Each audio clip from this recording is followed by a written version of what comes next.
Praise the lord. ఈరోజు దేవుని మాట ద్వితీయోపదేశకాండము 33:25. నీవు బ్రతుకు దినములలో నీకు విశ్రాంతి కలుగును. ప్రభునందు ప్రియులారా, మన జీవిత కాలంలో ప్రతి దినము ఒక మంచి గొప్ప నెమ్మది ప్రశాంతత దొరుకుతుందని దేవుడు వాగ్దానం ఇస్తూ ఉన్నాడు. 2 రకాల విశ్రాంతులు.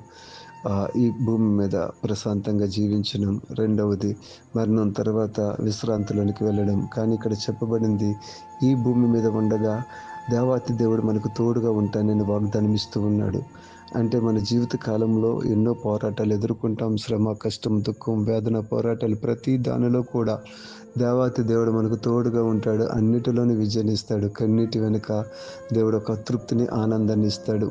మనకు ఆయన తోడుగా ఉంటాడు. అలాగే శ్రమ, కష్టం వెనకాల దేవుని యొక్క ఆదరణ ఉంటుంది. కన్నీటి వెనకాల దేవుడు ధైర్యం ఉంటుంది. అలాంటి కృపను దేవుడు మనకి ఇవ్వాలని, అలాంటి విశ్రాంతిని ఇవ్వాలని ఆయన కోరుకుంటున్నాడు. God bless you.